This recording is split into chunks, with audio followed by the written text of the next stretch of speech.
অবরুদ্ধ সময়, বন্দি গণতন্ত্র, শেখ হাসিনার একনায়কতন্ত্রে পিষ্ট দেশ, মত প্রকাশে বাধা, আইনি বেআইনি হুমকি, খুন, গুম। মিডিয়ার বড় অংশ স্বৈরাচারের তোষণে ব্যস্ত, কেউ আবার লড়াই করেছেন অসীম সাহসিকতায়। তবু অসহায় মানুষ। এমন পরিস্থিতিতে বিদেশ থেকে একদল বাংলাদেশি সাংবাদিক অকুতোভয়ে লড়ে গেছে নিজ দেশের মানুষের জন্য, গণতন্ত্রের মুক্তির জন্য। শেখ হাসিনার স্বৈরশাসনের অবসানে তাদের অবদান অবিস্মরণীয়। তারা প্রতিনিয়ত বিগত সরকারের দুঃশাসনের নানা চিত্র বিশ্ববাসীর সামনে হাজির করেছেন, দুনিয়ার নানা ফোরামে তুলে ধরেছেন নিপীড়িত বাংলাদেশিদের কথা। যেসব সাংবাদিক ব্যক্তি বিদেশ থেকে সোশ্যাল মিডিয়ায় বাংলাদেশের গণতান্ত্রিক আন্দোলনে বড় অবদান রেখেছেন, তাদের মধ্যে রয়েছেন মুশফিকুল, ফজল আনসারী, পিনাকি ভট্টাচার্য, তাসনিম খলিল, ডক্টর কনক সারোয়ার, জুলকারনাইন সায়ের খান সামি, ফাহাম আব্দুস সালাম, ইলিয়াস হোসেন, মনির হায়দার, শাহেদ আলম, আব্দুর রব ভুট্টো, নাজমুস সাকিব, জাওয়াদ নির্ঝর, ফয়েজ আহমেদ তৈয়ব সহ অনেকে।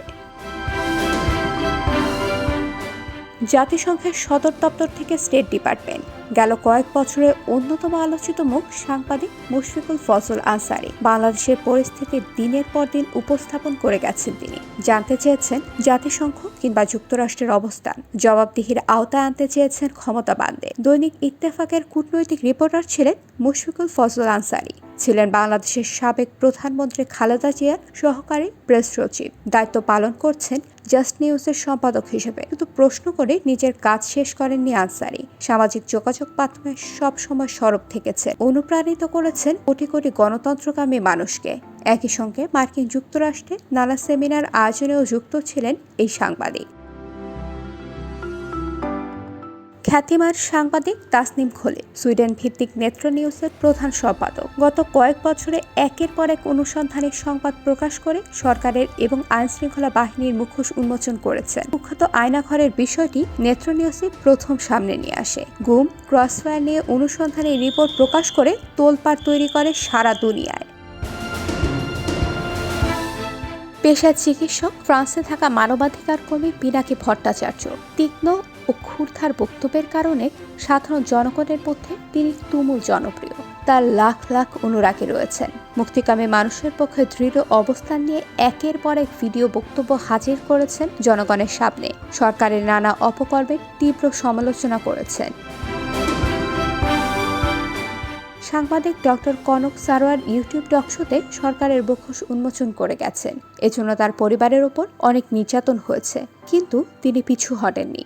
সরকারের দুর্নীতি আর অনিয়মের ঘটনা বারবারই সামনে নিয়ে এসেছেন। আল জাজিরার অনুসন্ধানী প্রতিবেদনের মাধ্যমে প্রথম আলোচনায় আসে জুলকারনাইন সায়ের খান সামি। শেখ হাসিনার সমর্থনে জেনারেল আজিজ আহমেদ পরিবার কিভাবে দুর্নীতির সাম্রাজ্য গড়ে তোলে তা আলোয় আসে ওই রিপোর্টে। একের পর এক নানা অনুসন্ধানী রিপোর্ট করেছেন সাংবাদিক জুলকারনাইন সায়ের। সামাজিক যোগাযোগ মাধ্যমে প্রকাশ করেছেন ভয়ঙ্কর সব তথ্য, প্রকাশ করেছেন বহু গোপন নথি, যা সরকারকে বিপাকে ফেলে।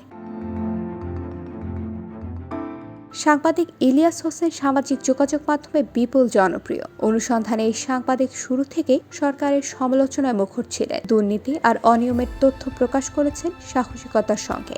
সাংবাদিক মনির হায়দার ও শাহেদ আলম আমেরিকা থেকে নানা বিশ্লেষণাত্মক ভিডিও প্রকাশ করেছেন।